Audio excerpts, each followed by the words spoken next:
Hello दोस्तों, आज मैं आपको एक बहुत ही प्राचीन काल और अचंभित कर देने वाले मंदिर के बारे में बताने जा रही हूँ। आंध्र प्रदेश के अनंतपुर जिले के एक ऐसे मंदिर के बारे में जो विज्ञान को भी अचंभित करता दिखाई देता है।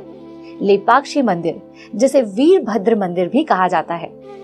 इस मंदिर में लोग दूर दूर से ऐसा चमत्कारी छत से झूलता हुआ खंबा देखने आते हैं जिस पर इस मंदिर की पूरी मजबूती टिकी हुई है। इस झूलते हुए पिलर के बारे में जानने से पहले चलिए जानते हैं लेपाक्षी मंदिर के इतिहास के बारे में। मंदिर के निर्माण के बारे में दो मान्यताएं हैं। पहली मान्यता यह है कि मंदिर का निर्माण अगस्त्य ऋषि ने करवाया था और मंदिर का इतिहास भी रामायण कालीन है।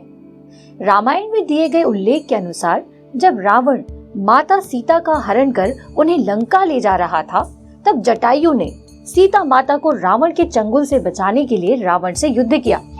इस लड़ाई में जटायु बुरी तरह घायल होकर गिर गए और जब राम उस जगह पर आए जहां पर जटायु अचेत अवस्था में थे, तब उन्होंने उन्हें देखकर कहा लेपाक्षी, जिसका अर्थ होता है उठो पक्षी। इस तरह इस स्थान का नाम लेपाक्षी पड़ गया।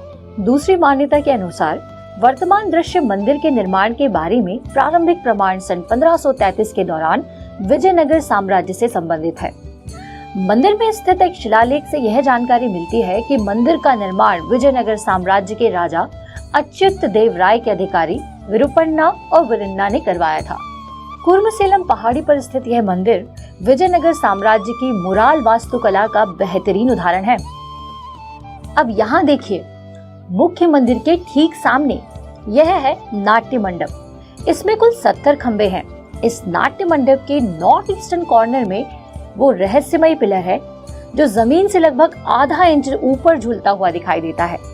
लेकिन हैरानी इस बात की है कि खुद जमीन पर नहीं टिके होने के बावजूद 8 फीट लंबे इस पिलर पर पूरा मंदिर टिका हुआ है। इस रहस्यमय आर्किटेक्चर की गुत्थी को सुलझाने के लिए सन 1902 में ब्रिटिश इंजीनियर हैमिल्टन छानबीन के लिए लेपाक्षी मंदिर आए। हैमिल्टन ने जैसे ही एक लोहे की छड़ को इस खंबे के नीचे डालकर पिलर को खिसकाने की कोशिश की, तो बाकी पिलर्स भी अपनी जगह से खिसकने लगे, जिसकी वजह से हैमिल्टन को अपना इन्वेस्टिगेशन तुरंत रोकना पड़ गया। इस मंदिर को देखकर पता चलता है कि एंशिएंट टेक्नोलॉजी ने एंटी ग्रेविटी और लेविटेशन को कितने अच्छे से प्रस्तुत किया था, क्योंकि मॉडर्न टेक्नोलॉजी में तो शायद ही कोई रास्ता हो जिससे कि 20 फुट का कई टन वजनी ग्रेनाइट ब्लॉक हवा में लटकाया जा सके। हालांकि एक रिसर्च यह भी कहती है कि आप किसी कपड़े के टुकड़े को इस पिलर के सिरे से सरका सकते हैं, लेकिन दूसरे सिरे से खींच नहीं सकते। यदि ये पिलर पूरी तरह से हवा में लटका हुआ है, तो दूसरी तरफ से भी कपड़ा खींचा जाना चाहिए। जो कपड़ा इन्वेस्टिगेशन के दौरान खींचा गया, वह दूसरी ओर फंस गया। उस रिसर्च के अनुसार यह खंबा वास्तव में हवा में लटका हुआ नहीं है, क्योंकि इसका एक कोना स्पष्ट रूप से जमीन पर टिका हुआ है, जो कि अभी भी खड़ा है। यदि आप इसकी बारीकी से जांच करते हैं तो आप इसकी पुष्टि कर सकते हैं। इस स्तंभ गुरुत्वाकर्षण विरोधी या उत्तोलन का उपयोग नहीं करता।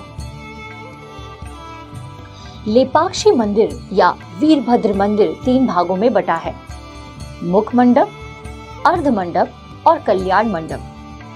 लेपाक्षी मंदिर के प्रांगण में एक कल्याण मंडप है जिसका निर्माण अधूरा रह गया था। इस मंडप के पीछे भी एक दिलचस्प कहानी है। कुछ मंत्रियों ने राजा अच्युत देव राय से यह शिकायत की कि वीरूपण्णा मंदिर के निर्माण में गलत तरीके से राज्य के खजाने का इस्तेमाल कर रहे हैं। इस शिकायत के बाद राजा ने आदेश दिया कि वीरूपण्णा की दोनों आंखें निकाल ली जाएं। जब वीरूपण्णा तक ये बात पहुंची तो उन्हें बहुत दुख हुआ कि राजा ने बिना जांच पड़ताल के इस आरोप को कैसे सच मान लिया। वीरूपण्णा ने तभी दुख में स्वयं की अपनी दोनों आंखें निकाल ली और सामने की दीवार पर फेंक दी। कहते हैं कि खून के ये 2 निशान आज भी मंदिर की दीवार पर दिखाई देते हैं और इस कहानी की गवाही देते हैं।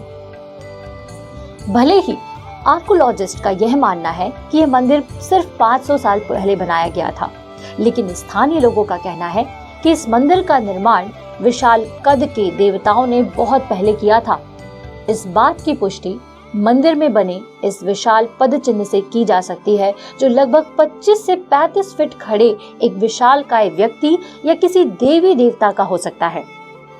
इस विशालकाय पैर के चिन्ह के अलावा मंदिर में 200 से 500 मीटर की दूरी पर स्थित ये नंदी जी की मूर्ति एक ही पत्थर को तराशकर बनाई गई है।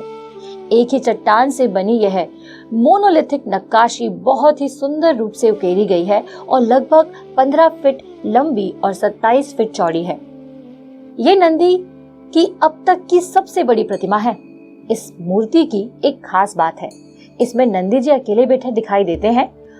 भारतीय वास्तुकला के अनुसार प्रत्येक नंदी प्रतिमा को शिवलिंगम के सामने प्रतिष्ठित किया जाता है, लेकिन जैसा कि आप देख सकते हैं, इसके सामने कोई शिवलिंग नहीं है। अब सवाल ये उठता है कि क्या प्राचीन निर्माता नंदी की सबसे बड़ी मूर्ति बनाकर उसके सामने शिवलिंगम रखना भूल गए थे? इस सवाल का जवाब पुरातत्वविदों के पास नहीं है, क्योंकि अभी तक इसे प्रमाणित करने वाले साक्ष्य नहीं मिलते।